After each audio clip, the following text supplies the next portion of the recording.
퇴근 후 지친 몸을 이끌고 현관문을 열었을 때 여러분을 반겨주는 건 무엇인가요? 혹시 텅 빈 거실의 적막함이 서늘하게 느껴져 마음 한구석이 헛헛하진 않으셨나요? 통계에 따르면 반려동물과 함께하는 사람들은 그렇지 않은 사람들보다 외로움 지수가 40% 이상 낮다고 합니다.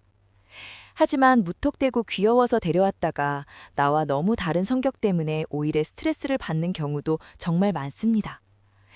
누구에게는 에너지를 주는 비타민 같은 존재가 누구에게는 혼자만의 시간에 방해하는 소음이 될 수도 있거든요. 왜 내 친구는 강아지랑 저렇게 잘 노는데 나는 왜 이렇게 힘들지? 이런 고민 한 번쯤 해보셨을 거예요.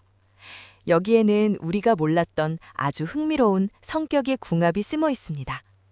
내 마음속에 감정 온도 조절기와 딱 맞는 최고의 짝꿍은 누구일까요? 오늘은 MBTI 16가지 성격 유형을 통해 여러분의 영혼과 가장 깊게 공명할 인생 반려동물을 찾아보겠습니다. 지금부터 시작할 이 이야기가 끝나면 여러분은 왜 특정한 동물을 볼 때 유독 마음이 움직였는지 그 이유를 깨닫게 되실 겁니다. 우리는 보통 반려동물을 고를 때 외모나 인기를 먼저 보곤 합니다. 하지만 이것은 마치 내 몸에 맞지 않는 화려한 옷을 입는 것과 같습니다.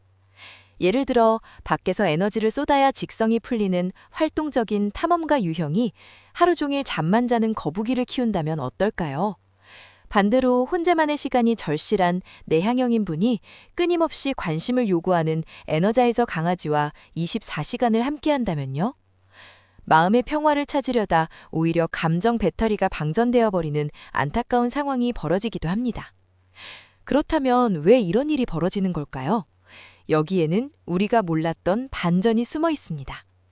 사실 우리는 무의식적으로 나를 닮은 혹은 내가 닮고 싶은 대상을 찾기 마련입니다. 외향적인 분들은 활동적인 강아지와 함께 산책하며 에너지를 얻고 싶어 하고, 내향적인 분들은 조용한 고양이의 옆모습에서 안식을 찾곤 하죠. 하지만 여기서 중요한 포인트가 하나 더 있습니다.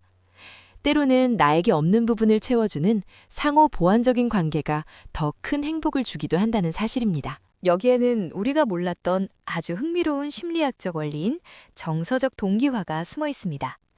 마치 주파수가 맞는 라디오 채널에서 깨끗한 소리가 들리듯 우리 마음의 파동과 맞는 생명체를 만날 때 비로소 치유가 시작되는 것이죠. 그렇다면 왜 우리는 유독 어떤 동물을 볼 때 더 편안함을 느끼는 걸까요?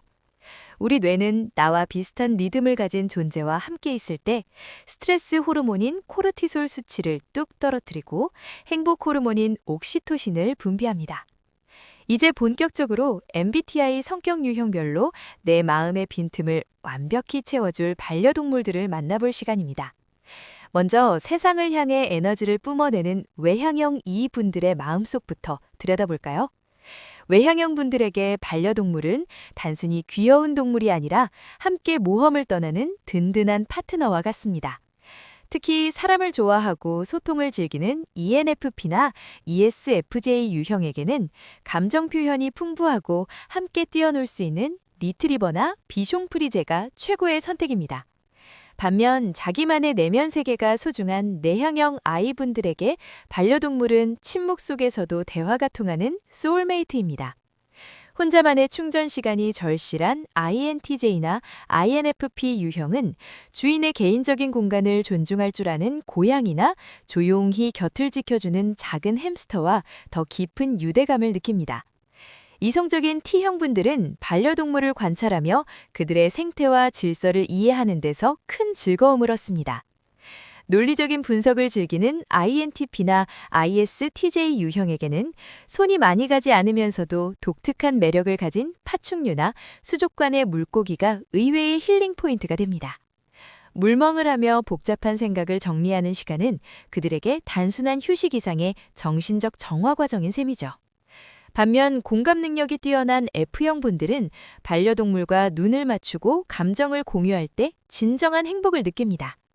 따뜻한 온기를 나누며 오늘 힘들었지? 라고 위로해주는 듯한 댕댕이의 몸짓 하나에 모든 스트레스가 녹아내립니다. 그런데 말이죠. 여기서 우리가 꼭 짚고 넘어가야 할 아주 중요한 사실이 하나 있습니다. 단순히 성격이 비슷하다고 해서 다 좋은 걸까요? 사실은 반대 성향의 동물이 우리를 성장시키기도 합니다. 지나치게 계획적인 제2형 분들에게 예기치 못한 애교를 부리는 고양이는 삶의 유연함이라는 소중한 선물을 줍니다. 반대로 조금은 산만한 P형 분들에게 규칙적인 산책이 필요한 강아지는 일상의 질서를 선물하는 다정한 선생님이 되어주기도 하죠. 이것이 바로 심리학에서 말하는 자기 확장의 과정입니다. 나를 닮은 존재에게서 위로받고 나와 다른 존재를 통해 나의 세계를 넓혀가는 것. 그것이 우리가 반려동물과 함께 살아가며 얻는 진정한 가치입니다. 그렇다면 내 성격에 꼭 맞는 반려동물과 행복하게 공존하려면 구체적으로 어떻게 해야 할까요? 지금부터 여러분의 일상을 바꿔줄 3가지 심리 처방을 공개합니다. 첫 번째 처방은 바로 마음의 거울 들여다보기입니다. 반려동물은 주인의 감정 상태를 기가 막히게 감지하는 감정의 안테나를 가지고 있습니다. 내가 불안하면 아이들도 불안해집니다. 만약 우리 아이가 평소와 다르게 예민하다면 지금 내 마음의 온도 조절기가 고장난 건 아닐까? 하고 먼저 스스로를 돌봐주세요. 두 번째는 다름에 대한 예우입니다.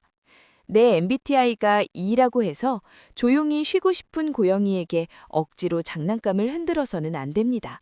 서로의 고유한 영역을 존중할 때 신뢰가 쌓입니다. 마지막 3번째는 함께 걷는 속도 맞추기입니다. 완벽한 궁합은 처음부터 주어지는 것이 아니라 서로의 발걸음에 조금씩 속도를 맞추며 만들어가는 예술작품과 같습니다. 우리는 반려동물과 함께하며 비로소 조건 없는 사랑이 무엇인지 배우게 됩니다. 세상이 나를 어떻게 평가하든 내가 어떤 실수를 했던 상관없이 나를 믿어주는 순수한 눈동자. 그것은 우리 마음속에 굳게 닫혀있던 불안의 빗장을 열어주는 가장 강력한 열쇠입니다. 여러분의 MBTI가 무엇이든 어떤 동물을 선택하든 사실 가장 중요한 핵심은 이겁니다.